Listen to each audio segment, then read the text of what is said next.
경기 초등 수석으로 합격하게 되었습니다.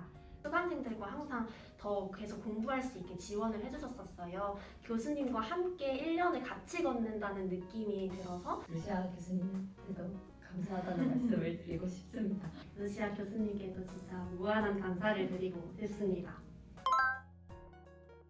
안녕하세요. 저는 이번에 경기 초등 합격한 수강생이고요. 저는 1차 시험 점수는 전공 69점, 교육학 17점, 그리고 2차 성적은 96.77로 최종 컷에서 15.67 높아서 경기 초등 수석으로 합격하게 되었습니다.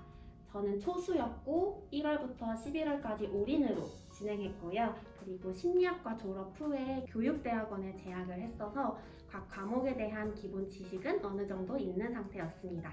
안녕하세요. 저도 이번 2024학년도 중등 임용을 응시한 수강생입니다. 저 또한 초수로서 1월부터 11월 올인으로 하였고 1차 전공 점수는 61점, 교육학 점수는 15.33점이었고 면접 점수는 93.43을 받아서 총 16등으로 합격을 하게 되었습니다. 저도 대학교를 심리치료학과를 재학을 했기 때문에 심리상담 관련 기본 지식이 있었고 단국대학교 교육대학원을 재학하면서 임용을 준비하였었습니다. 그래서 임용에 방해되지 않도록 연구 보고서도 미리 작성을 하면서 임용을 준비하였습니다.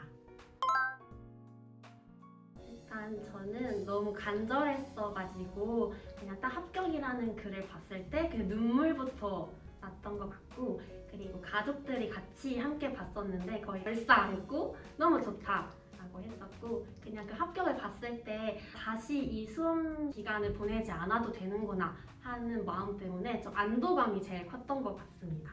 저는 진짜 9시 59분이 세상에서 그렇게 떨리는 숫자인지 처음 알았었어가지고 진짜 손이 막 벌벌 떨면서 합격창을 확인을 했는데 그 경기도는 등수가 뜨면은 합격을 한 거예요. 그래서 등수가 떠가지고 최종 합격창을 보는데 합격이 됐다 해서 엄청 울었습니다. 그동안 제 시간이 보상받은 것 같다는 느낌이 가장 컸고 옆에서 엄마하고 남자친구가 지원을 많이 해줘가지고 그 감사한 마음과 이제 드디어 끝났다라는 해방감이 제일 컸던 것 같습니다. 일단 첫 번째는 이해 중심으로 수업을 해주신다는 게 너무 좋았어요. 사실 상담이 여러 과목이 있고 학자들이 너무 많다 보니까 그냥 단순히 암기를 해서는 헷갈릴 수가 있었어요. 근데 루시아 선생님께서는 계속 이해가 될 때까지 설명을 해주셨고, 이거는 그냥 외우세요 라고 하시는 게 아니라 그 이론의 배경이 어떤 것인지, 그리고 이게 왜 나왔는지 이해를 계속 시켜주시려고 해주셨던 것이 저한테는 큰 도움이 되었습니다. 저는 루시아 강사님께서 작년에 퀴즈방과 복습판을 2개 각지 운영을 해주셨었는데 장의존형이었던 저에게는 그게 되게 큰 도움이 되었던 것 같습니다. 매주 복습반을 진행해 주셨기 때문에 제가 졸다가 놓친 부분도 복습반을 진행하면서 다시 한번 체크하고 확인할 수 있는 시간을 가질 수 있었고, 퀴즈반을 진행하면서는 다른 사람이 대답을 잘하는 모습을 보면서 저는 되게 그런 모습에 자극을 되게 크게 받는 사람이어서 내가 저 사람보다 잘하고 싶다라는 마음도 들고 그 떨림도 계속 적응을 해나가는 데도 되게 도움이 됐어가지고 루시아 강사님을 선택하게 되었습니다. 또 하나는 서브노트를 적극적으로 활용할 수 있다는 게 가장 큰 장점으로 다가왔었습니다. 루시아 강사님은 토요일마다 수업이 끝나고 서브노트 빈칸을 활용해서 한 번 더 복습을 진행시켜 주시는데 그게 옆에서 다른 사람이 대답을 잘하면 그것 또한 자극이 되더라고요. 그래서 그 부분도 정말 좋았고, 그 서브노트 빈칸을 PDF 파일로 주시기 때문에 문제풀이 기간에도 그 서브노트를 적극적으로 활용하면서 키워드를 계속 공부할 수 있었던 장점이 있었던 것 같습니다. 임용 자체가 키워드로 채점이 되기 때문에 그러한 서브노트 빈칸을 활용을 하면서 키워드 연습도 해볼 수 있었기 때문에 서브노트 활용하는 게 저는 좋았던 것 같습니다. 루시아 교수님이 따뜻한 인성을 가지고 계셔가지고 전 그것도 너무 큰 힘이 됐었는데요. 퀴즈반이랑 복습반은 사실 평일에 진행하는 것이기 때문에 쉽지 않은 결정이었는데, 교수님께서는 주말에 강의나 인강 과목까지 하시고 난 다음에 평일에 또 시간을 내주셔가지고 수강생들과 항상 더 계속 공부할 수 있게 지원을 해주셨었어요. 근데 이게 뭔가 저 혼자 그 임용의 길을 걷는 게 아니라 교수님과 함께 1년을 같이 걷는다는 느낌이 들어서 큰 힘이 됐고, 또 카페도 주기적으로 계속 관리하시면서 직접 댓글을 달아주셔가지고 그게 가장 큰 장점이 아니었나 싶습니다. 저는 1월부터 6월까지 가장 핵심이라고 할 수 있는 건 무한 반복이랑 무한 인출했다는 거 하나랑 누적 복습한 거, 그리고 서브노트가 아니라 기본서 해독을 했다는 거를 잡을 수 있을 것 같은데요. 일단 저는 1월부터 11월까지 계속 반복적으로 누적 복습을 했었어요. 이 누적 복습이 뭐냐면 1, 2월에 배웠던 내용들을 3, 4월에 한 번 더 보고 3, 4월에 배웠던 거는 다시 5, 6월에 다시 보는 그걸 계속 돌렸고, 또 7월부터 11월까지는 저는 파워 J였기 때문에 해독 주기를 짝스터디 선생님과 정해서 계속 무한으로 반복할 수 있게 스케줄을 짰었어요. 그래서 이 방법으로 저는 한 과목당 15회독에서 19회독까지 할 수 있을 정도로 굉장히 많이 돌렸었고요. 그리고 저는 기출 분석도 했었거든요. 그래서 2014년부터 2023년까지의 기출을 저만의 그 노트를 만들어서 왼쪽에는 기출 문제를 만들어 놓고 그 옆에 주변 개념들을 다 적어볼 수 있도록 6월 달까지 작업을 했었어요. 그래서 저만의 기출 분석 책을 만들어 가지고 그것도 하반기에 계속 반복적으로 볼 수 있게 만들었던 게 공부 방법이었고, 월요일부터 금요일까지의 스케줄을 말씀드리면 일단 월요일부터 화요일까지는 토요일에 배웠던 내용들을 2등분 해가지고 월요일에 1파트, 화요일에 2파트를 공부를 했고요. 그리고 수요일에는 그 월요일과 화요일에 배웠던 내용들을 다시 또 한 번 1회독하는 방식으로 했고, 목요일은 저번 주에 배웠던 내용들 복습하고, 금요일은 1, 2월에 배웠던 1주차 내용을 또 반복하고, 이런 식으로 저만의 루틴을 정해서 공부했던 것이 큰 도움이 되었습니다. 그리고 기출은 계속 진도 나가는 거에 맞춰서 함께 병행을 했었어요. 저는 일단 1월하고 6월에는 기본 강의에 맞춰서 그 진도에 따라서 회독하고 암기하려고 적극적으로 노력을 했습니다. 저는 문장을 통째로 외우는 거를 좀 좋아하고 편해하는 스타일이라서 되게 암기하는데 시간이 오래 걸렸어가지고 암기하는 거에 초점을 두면서 했었어요. 근데 이게 한 주 암기하면 전주 건 생각이 안 나고 그런 문제가 있었었는데, 제가 그거에 대해서 루시아 강사님한테 상담을 했을 때 그게 당연한 거라고 말씀을 해주셔서 계속 거기에 초점을 두면서 제 선에서 최선을 다하려고 노력을 했고, 그리고 루시아 강사님께서 말씀해주셨던 기업펜을 저는 적극적으로 활용해가지고 1월에서 11월 달까지 계속 기업펜을 활용해서 암기하고 해독하고 인출을 계속 기업펜을 활용해서 썼던 것 같습니다. 그리고 7, 8월에도 범위를 지정을 해주셨어가지고 그 범위에 맞춰서 과목에 맞게 암기를 하려고 계속 노력을 했고, 이때도 하반기 관리반이 있었어요. 그래서 저는 거기에도 참여를 했어가지고 그게 매주 월화에 진행됐는데, 저는 월요일에 선택을 해가지고 그 전주에 문제풀이 외웠던 거를 다시 한번 회독하고 인출할 수 있어서 그게 정말 효과적이었던 것 같습니다. 9월 달에는 전 과목을 한 달 동안 회독을 하려고 했었어요. 그래서 전화 짝스터디나 여러 가지 스터디를 하면서 전 과목을 회독하려고 노력했고, 10월에서 11월에는 회독수를 줄여가면서 전 과목을 회독하려고 하였었습니다. 예를 들어서 일단 9월 달에 한 달 동안 암기를 했으면 10월 달에는 2주 동안 14과목을 보려고 했었고, 그 다음에 2주 동안 봤으면 일주일로 줄이고 5일로 줄이고 3일로 줄이고 이틀로 줄여가지고 시험 전날에는 전 과목을 한 번 다 볼 수 있게끔 그렇게 계획을 짜가지고 전날에 전 과목을 회독할 수 있도록 했습니다. 그리고 저는 토요일에 지각 나오고 일요일은 완전히 쉬었어요. 근데 그게 저한테 가장 큰 도움이 되었던 것 같아요. 월요일부터 토요일까지 달리면 정말 힘들더라고요. 그래서 일요일에는 선생님들도 자기 루틴에 맞춰서 오전에 쉬거나 오후에 쉬거나 하시면은 좀 더 효과적으로 달릴 수 있지 않을까 생각이 듭니다. 2차는 교수님께서 1차 발표 난 직후에 카페에 메일로 2차 면접 받으실 분을 모집을 하셨었어요. 그래서 교수님이 지역이 안 겹치게 이제 팀을 만들어 주셨고 딱 시간대별로 이 줌에 들어오세요라고 초대를 해주셨던 기억이 있고, 그리고 문제를 미리 메일로 보내주시면 저희가 실제 시험처럼 부상 시간을 갖고 한 명씩 돌아가면서 발언을 했고요. 그리고 모든 답변이 다 끝난 후에 교수님이랑 저희 때는 다른 면접관 선생님이 한 분 더 계셨어요. 그래서 그 피드백을 주셨던 기억이 있습니다. 뭐 속도는 어땠고 시간은 조금 초과가 되었고 이 부분이 조금 더 개선되면 좋겠다 이런 식으로 좀 자세하게 피드백을 주셨어가지고 저는 굉장히 도움이 많이 됐고 또 엄청 생각보다 떨리더라고요. 그래서 이렇게 내가 많이 떠는 사람이구나 이거를 좀 먼저 알 수 있어서 도움이 되었습니다.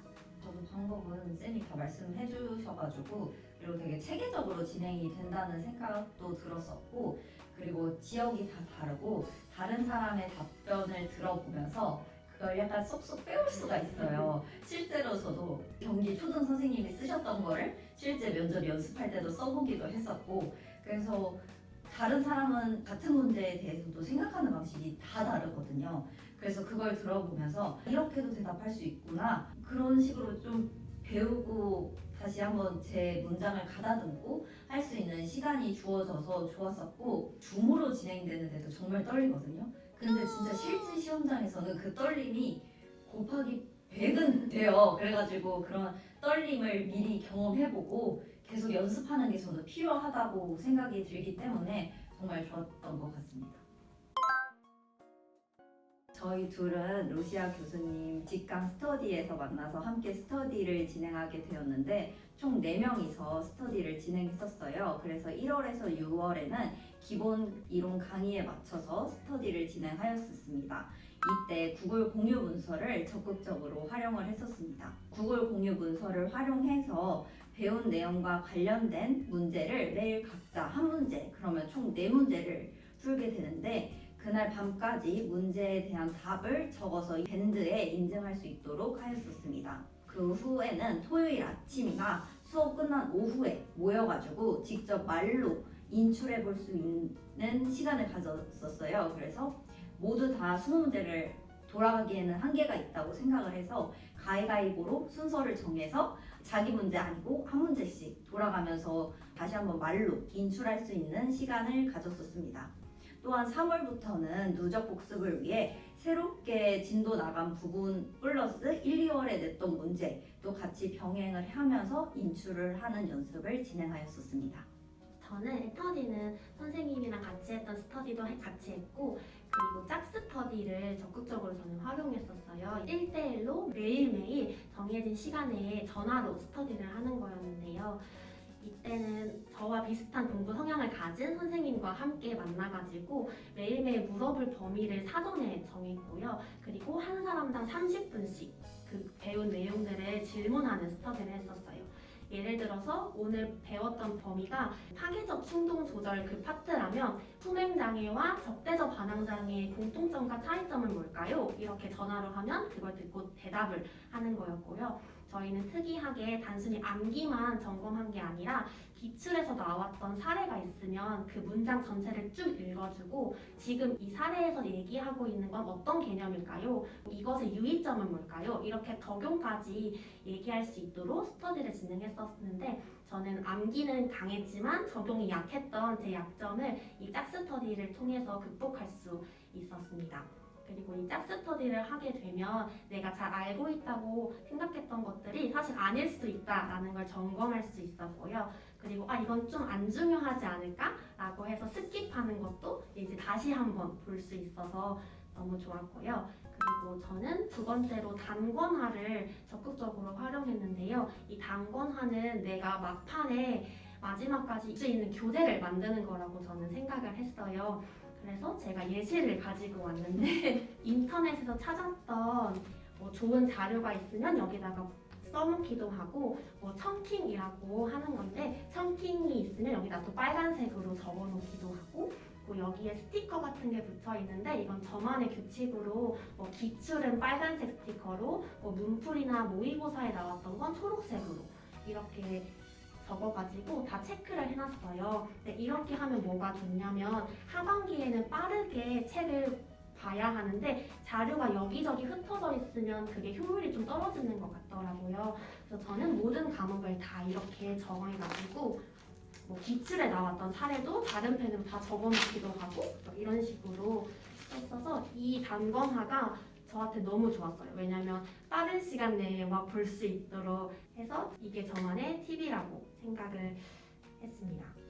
그리고 저희는 직강 스터디에서 DSM-5하고 기출 분석을 계속 돌릴 수 있는 스터디도 함께 진행을 했었어요. 7월, 8월에는 문제풀이 범위를 각자 교수님께서 지정을 해주시기 때문에 그 범위에 맞춰서 각자 복습하고 그 부분에 대한 기출도 다시 한번 풀어보고 그것을 네이버 밴드에 인증해 볼 수 있도록 했고, DSM-5를 20일로 나누어 가지고 범위를 지정해서 서로 빈칸을 뚫어가지고 그 빈칸을 채워보는 스터디도 함께 진행을 하면서 밴드에도 인증을 할 수 있도록 하였었습니다. 9월에서 11월 달에는 짝스터디에서 MMPI를 활용을 하셨었는데 제외하고 세 분과 함께 네이버 밴드를 활용을 해가지고 MMPI도 계속 돌려볼 수 있는 스터디를 진행을 했었습니다. MMPI 코드를 빈칸을 뚫어서 이게 무슨 코드인지 맞춰볼 수 있도록 하거나 아니면 코드를 제시해주고 핵심 내용의 빈칸을 뚫어서 그 내용을 채워볼 수 있도록 하는 스터디를 진행했었습니다. MMPI는 종류가 정말 너무 많고 2코드뿐만 아니라 3코드까지 있기 때문에 계속 반복해서 보는 게 필요하다는 생각이 들었었어요. 그래서 저는 9월 달부터 시작했는데 가능하다면 좀 일찍 시작해서 계속 돌려보는 게 좀 중요하다는 생각을 했습니다. 그리고 저는 이 외에도 되게 여러 가지 스터디를 진행을 했었어요. 이렇게 직강 스터디도 했었고 전화 짝 스터디도 진행을 했었고 문제풀이 스터디도 진행을 하면서 여러 가지 방법으로 제가 외웠던 것을 인출할 수 있도록 활용을 했었기 때문에 자세한 방법은 제가 루시아 교수님 카페에도 올려놨기 때문에 어떤 스터디를 했는지 한번 보시면 좋을 것 같습니다. 쌤이 공부의 팁을 주셨다면 저는 시험장에서 활용할 수 있는 팁을 드리자면 저는 뒷문제부터 풀어보는 연습도 함께 하면 좋을 것 같다는 생각을 가지고 있었어요. 왜냐하면 2점짜리 문제에서 모르는 문제가 나오면 엄청 흔들리고 뒷문제가 분명 아는데도 생각이 안 나고 멘탈이 깨지더라고요. 그래서 제가 아예 12번부터 풀고 멘탈을 잡아보자라는 마음을 가지고 뒷문제부터 푸는 방법을 한 시험 3주 전부터 했었고 실제 시험장에서도 뒷문제부터 풀었었거든요.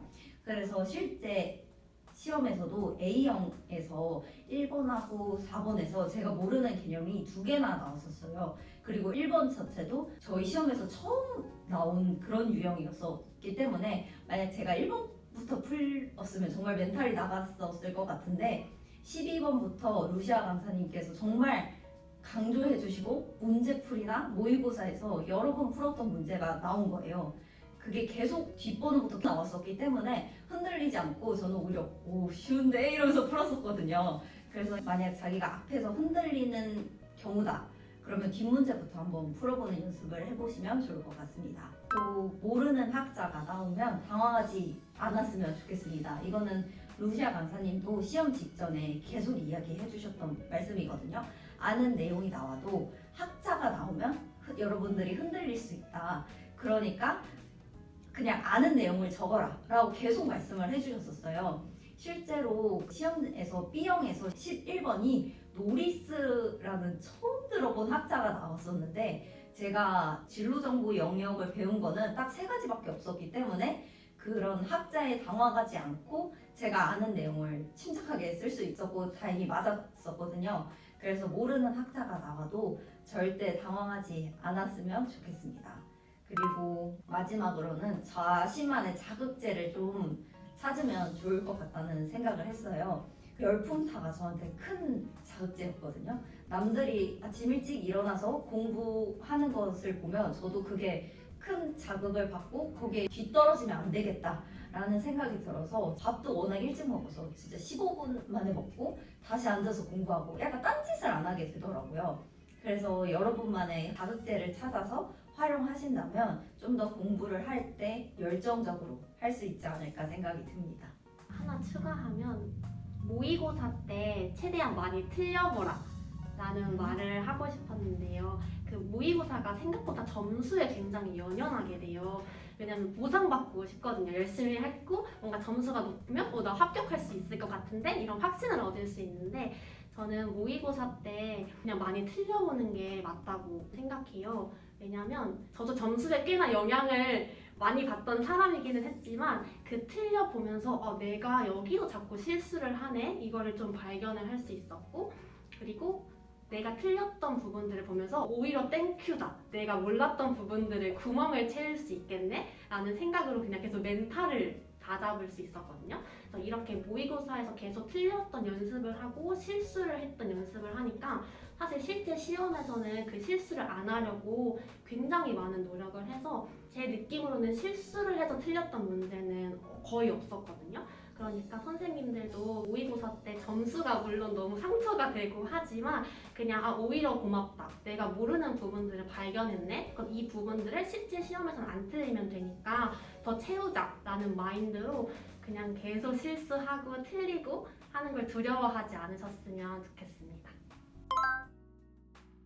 사실 저도 1년 동안 공부하면서 정말 많이 힘들었고 불안했거든요. 선생님과 저는 약간 불안쟁이라고 불릴 정도로 정말 1월부터 11월까지 계속 불안했었어요. 살도 엄청 많이 빠졌었고 힘들었는데 지금 생각해보니까 그만큼 우리가 최선을 다하고 있었고 또 간절했기 때문에 불안했던 건 아닐까라는 좀 생각이 들었거든요. 그래서 지금 생각해보면 임용 시험이 내 노력도 정말 중요한데 운도 중요한 진짜 잔인한 시험이에요. 그래서 저도 공부하면서 내가 이렇게 열심히 하는데 내 노력이 보상받지 못하면 어떡하지? 이렇게 열심히 공부했는데 정작 시험에서는 내가 알지 못하는 학자가 나오면 어떡하지? 그런 생각을 계속 저를 괴롭혔었는데 운은 내가 통제할 수 없는 부분이기 때문에 내가 통제할 수 있는 건 뭘까를 계속 생각해 보려고 좀 노력했었어요. 그래서 저는 여기서 가장 중요한 건 불안은 누구나 느끼고 또 당연한 거라고 생각해요. 근데 이 불안 때문에 내가 공부를 포기하고 나 지금 오늘 불안하니까 좀 쉴까? 이 마인드가 아니라 불안함에도 불구하고 오늘 내가 해야 할 일은 무조건 해내는 거. 매일매일 성실하게 나아가면 분명 이 긴 레이스를 끝낼 수 있다고 저는 생각을 하거든요. 그래서 지금 당장은 내가 잘하고 있나? 한 발짝 나아가고 있나? 라는 의심이 계속 들지만 결국 매일매일 한 발짝씩 나가면 진짜 내가 바라는 목표에 도달할 수 있다고 생각을 해요.